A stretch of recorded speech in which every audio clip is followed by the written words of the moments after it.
Hello ভাই বাদার, আসসালামু আলাইকুম। আজকে চলে আসলাম ভরপুর একটা বিনোদন নিয়ে। এই শোষাপারে নিয়ে আজকে কথা বলবো। এই শোষাপার ভিডিও ভাইরাল হওয়ার পর থেকে ফেসবুকে মানুষ মাথা নষ্ট করে দিচ্ছে, ভাই লিঙ্ক দেন, ভাই লিঙ্ক দেন, লিঙ্ক কোথায় পাবো, ভাই ভিডিওটা দেখবো। তো যাই হোক, লিঙ্কগুলো ফেসবুকে পাওয়া যাচ্ছে, অনেক কমেন্টে দেখা যাচ্ছে, লিঙ্কগুলো দিয়ে দিচ্ছে, টেলিগ্রামের লিঙ্ক, অনেকে ভিডিওগুলো ভাইরাল করে দিচ্ছে পুরোপুরি।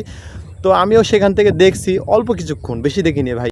আহারে, চোখের পানিতে বোকটা বাইসা যা।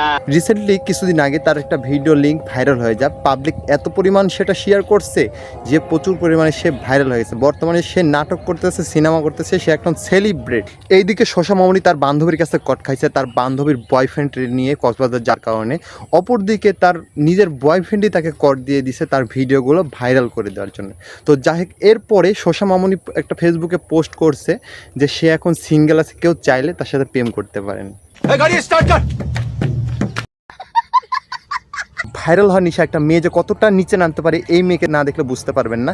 এই মেয়েটা আইফোন কেনার জন্য কত কিছুই না করছে, কক্সবাজার মাঝে মধ্যেই যায় ডেটিংয়ে, তার ইদানিং 2-3টা বয়ফ্রেন্ড চলে গেছে। বাংলাদেশে এগুলো কী হচ্ছে ভাই? ভাইরাল হওয়ার নিশায় কিছুদিন পর পর একটা করে লিঙ্ক ভাইরাল হচ্ছে। তো মনে হয় এই লিঙ্কগুলো তারা নিজেরাই ভাইরাল করে সেলিব্রিটি হওয়ার জন্য। আর বাংলাদেশের অবস্থা এমন যে কোনো একটা লিঙ্ক ভাইরাল হলে হয়, সেই লিঙ্কগুলো এত পরিমাণ শেয়ার করে, এত পরিমাণ কমেন্ট করে যে সেগুলো উড়াই দেয়, প্রত্যেকটা জায়গায় পোস্ট, প্রত্যেকটা জায়গায় ভিডিও। তবে বর্তমানে বাংলাদেশের লিঙ্ক ভাইরালের পাশাপাশি মানুষ একটা ব্যবসা করতেছে, সেটা হচ্ছে বউ ব্যবসা। এটা খুবই লাভজনক। আপনি একটা বিয়ে করবেন, বিয়ে করে বউরে নিয়ে ব্লগ শুরু করে দিবেন, আর শুধু ব্লগ না, কিছুদিন পরে লিঙ্কও ভাইরাল করবেন। তো এটা হচ্ছে জমক একটা ব্যবসা। এই ব্যবসার মাধ্যমে খুব তাড়াতাড়ি সফলতা অর্জন করা যায়। প্রত্যেকটা দিন ভিডিও আপলোড করতে হবে, প্রতিটা সেকেন্ডে ভিডিও আপলোড করতে হবে, আর রিলস বানাইতে হবে অহর। আর যত দিন যাচ্ছে বউ ব্যবসা ততই বাড়তেছে, কারণ বউ নিয়ে যত ব্যবসা করবেন, যত ভিডিও বানাবেন, ততই টাকা।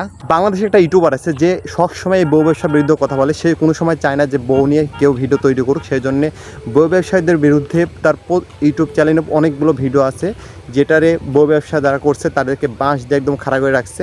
তো যাই হোক, তারপরেও তাদের শিক্ষা হয় না, সেই ভিডিওগুলো প্রচুর পরিমাণে ভাইরাল। বাংলাদেশে ম্যাক্সিমাম কাপড় ব্লগার ও টিকটকার ওমর ভাইয়ের ভিডিও দেখলেই চলে, কারণ ওমর ভাই যে উচিত কথা বলে, বাঁশ দিয়ে কথা বলে, তো এটা তাদের সহ্য হয় না, কিন্তু ভিডিওগুলো আসলেই খুব ভালো হয়। তো যাই হোক, ওমর ভাইকে অসংখ্য ধন্যবাদ। এরকম ভিডিও আরও অসংখ্যবার চাই। ওমর ভাইয়েরও টিকটক অ্যাকাউন্ট আছে, এটা নিয়ে অনেকে কথা বলে। তো ওমর ভাই তো ভাই ব্যবসা করে না, আপনাদের মতো সাপ্লিগিরি করে বেড়ায় না। ওমর ভাই যেগুলো কথা বলে টিকটকে, যেগুলো কথা বলে, সেগুলো শোনার মতো, সেগুলো শিক্ষণীয়। তো যাই হোক, এরকম ভিডিও তৈরি করেন, সমস্যা নেই, কিন্তু আপনারা কী তৈরি করেন? বউ নিয়ে ব্যবসাও শুরু করেন, বউ নিয়ে এখানে যান, একটা ব্লগে প্রায় 70-80টা করে রিলস তৈরি করেন। কেন ভাই? এগুলো কী করা, তো কী দরকার?